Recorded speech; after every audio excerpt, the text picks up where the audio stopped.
Hello friends, welcome to सीएमआरसी में आपका स्वागत है। हम आपके सामने आज लेकर आए हैं राष्ट्रीय स्वतंत्रता आंदोलन के 30 महत्वपूर्ण क्वेश्चन, जो कि आपके एसएससी हो या रेलवे हो या बैंक हो या डिफेंस का कोई भी एग्ज़ाम हो, उसमें आने वाला क्वेश्चन है दोस्त। चलिए हम लोग इस क्वेश्चन को बहुत बारीकी ढंग से फोकस करेंगे। क्वेश्चन नंबर फर्स्ट से हम लोग फोकस करते हैं। क्या बोल रहा है दोस्त कि गद्दर पार्टी के संस्थापक कौन है? तो गद्दर पार्टी के संस्थापक जो थे सो कौन थे? तो लाला हरदयाल जी। क्वेश्चन नंबर सेकंड कह रहा है कि साइमन कमीशन भारत में कब आया था? तो साइमन कमीशन जो है भारत में 1927 ईस्वी में आया था। क्वेश्चन नंबर थ्री कह रहा है आपको कि बंगाल का पहला विभाजन जो है कब हुआ था? तो बंगाल का पहला विभाजन 1905 ईस्वी में हुआ था। क्वेश्चन नंबर 4 को रहा है कि वीर सावरकर ने किस संस्था की स्थापना की थी? तो अभिनव भारत की स्थापना की थी। वीर सावरकर जी ने अभिनव भारत की स्थापना किए थे। क्वेश्चन नंबर नेक्स्ट 5 नंबर, किसने कहा था कि तुम मुझे खून दो और मैं तुझे आज़ादी दूंगा? यानी कि give me your blood I will give you freedom, यानी कि तुम मुझे खून दो तो मैं तुझे आज़ादी दूंगा। तो सुभाष चंद्र बोस जी ने कहे थे कि तुम मुझे खून दो मैं तुम्हें आज़ादी दूंगा। राष्ट्रीय स्वतंत्रता आंदोलन के दौरान बहिष्कृत भारत नामक विचार पत्र किसने निकाला था? तो राष्ट्रीय स्वतंत्रता आंदोलन के दौरान बहिष्कृत भारत नामक विचार का पत्र जो निकाले थे वो थे आपका BR Ambedkar ji. Question number next, राष्ट्रीय स्वतंत्रता आंदोलन के दौरान ब्रिटिश सरकार द्वारा आयोजित गोलमेज सम्मेलन की श्रृंखला में महात्मा गांधी जी ने किस एक में भाग लिया था? तो द्वितीय गोलमेज सम्मेलन में महात्मा गांधी जी ने भाग लिया था दोस्त। क्वेश्चन नंबर 8, भारतीय राष्ट्रीय कांग्रेस की कराची अधिवेशन 1951 की अध्यक्षता किसने की थी? तो भारतीय राष्ट्रीय कांग्रेस के कराची अधिवेशन 1931 की अध्यक्षता सरदार वल्लभ भाई पटेल जी ने किए थे। क्वेश्चन नंबर 9, 12 मार्च 1930 ईस्वी को महात्मा गांधी ने कौन सा आंदोलन प्रारंभ किया था? तो 12 मार्च 1930 ईस्वी को महात्मा गांधी जी ने सविनय नागरिक अवज्ञा आंदोलन यानी कि सिविल डिसोबीडियंस मूवमेंट यानी कि सविनय नागरिक अवज्ञा आंदोलन को जो है महात्मा गांधी ने 12 मार्च 1930 ईस्वी को आंदोलन का प्रारंभ किए थे। 1942 ईस्वी में किस ब्रिटिश प्रधानमंत्री ने क्रिप्स मिशन को भारत भेजा था? तो विंस्टन चर्चिल जो था 1942 ईस्वी में ब्रिटिश प्रधानमंत्री ने क्रिप्स मिशन को भारत भेजा था। क्वेश्चन नंबर 11, महात्मा गांधी का लोक सत्याग्रह यानी कि मास मूवमेंट का प्रथम प्रयोग कहाँ किया गया था? तो चंपारण बिहार में। लोक सत्याग्रह यानी कि पहला सत्याग्रह जो महात्मा गांधी का सफल रहा था सो बिहार के चंपारण में सफल रहा था। भारतीय राष्ट्रीय कांग्रेस के प्रथम महिला अध्यक्ष कौन थी? तो श्रीमती एनी बेसेंट जो थी सो भारतीय राष्ट्रीय कांग्रेस के प्रथम महिला अध्यक्ष बनी थी। क्वेश्चन नंबर नेक्स्ट, भारत के उदारवादी नेताओं में किसे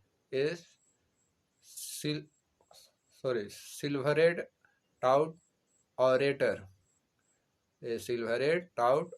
कहा जाता था? भारत के उदारी नेताओं में किसे सिल्वर्ड टाउट ऑरेटर कहा जाता था? तो वो थे आपको गोपाल कृष्ण गोखले जी।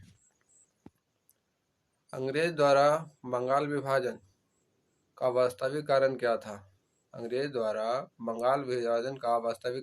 तो बंगाल में राष्ट्रीयता के बढ़ने को रोकना। राष्ट्रीयता के बढ़ने को रोकना अंग्रेज द्वारा बंगाल में विभाजन का वास्तविकता कारण था। 1946 ईस्वी में नेवी में अंग्रेजी शासन के विरुद्ध खुला विद्रोह कहाँ किया गया था? तो आपका कहाँ किया गया था? तो आपका मुंबई में किया गया था।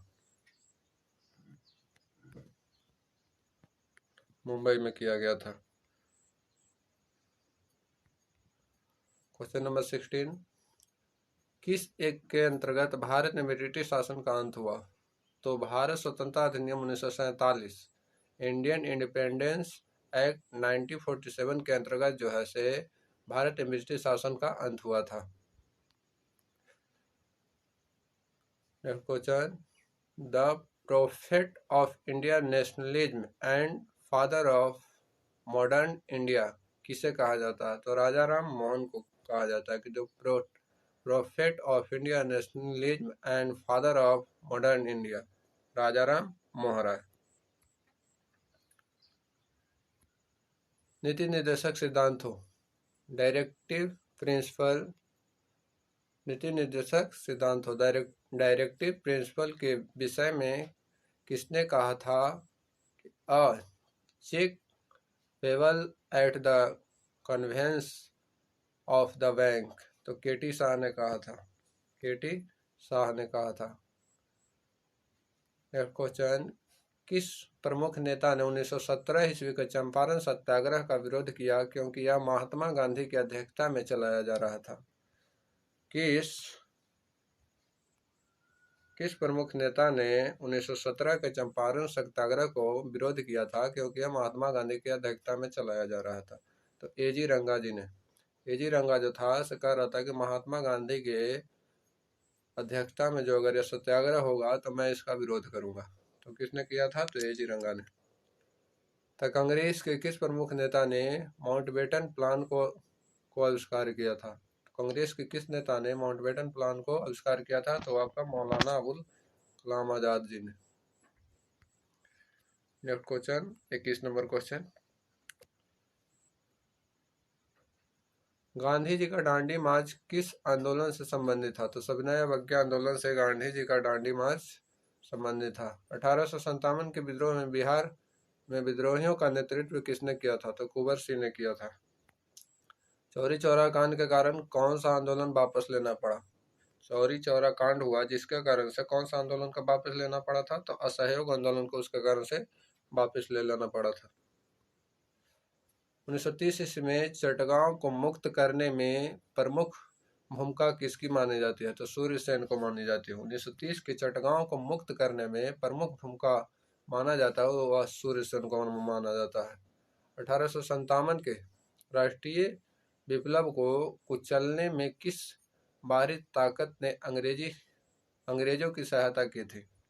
किस बाहरी ताकत ने 1857 का राष्ट्रीय विप्लव को कुचलने के लिए किस बाहरी ताकत ने अंग्रेज की सहायता की थी? तो आपका नेपाल ने किया था। किसने कहा था कि कांग्रेस की आवाज जनता की आवाज नहीं है? तो फिरोज शाह मेहता ने। किसने कहा था कि कांग्रेस का जो आवाज है उसे जनता की आवाज नहीं है, ऐसी फोकस सिर्फ है? तो वह फिरोज शाह मेहता ने कहा था। क्वेश्चन नंबर 27, यह किसका कथन है? इस विशाल देश में कोई प्रगति संभव नहीं है जब तक कि हिंदू तथा मुसलमान दोनों मिलकर एक न हो जाए। किसने कहा था कि इस विशाल देश में यानी कि भारत देश में प्रगति संभव नहीं है जब तक कि यहाँ के हिंदू और मुसलमान एक न हो जाए? तो यह कहे थे कि एमजी रनाडे जी ने बोले थे। पूना समझौता का प्रमुख लक्ष्य क्या था? तो निचली जातियों का पृथक प्रतिनिधित्व। पूना समझौता का प्रमुख लक्ष्य जो था निचली जातियों का प्रमुख लक्ष्य जो था निचली जातियों का पृथक प्रतिनिधित्व था।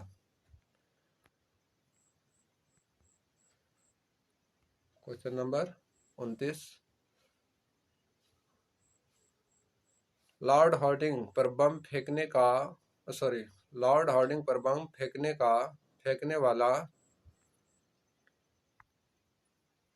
वाला क्रांतिकारी कौन थे? तो रास बिहारी बोस थे। कॉकरी लेट डकैती कांड कब हुआ था? तो आपका 9 अगस्त को हुआ था। चलिए यहाँ पर आपका 90 क्वेश्चन समाप्त हुआ। अब मिलेंगे नेक्स्ट वीडियो में। यहाँ तक जय हिंद, जय जवान, जय किसान।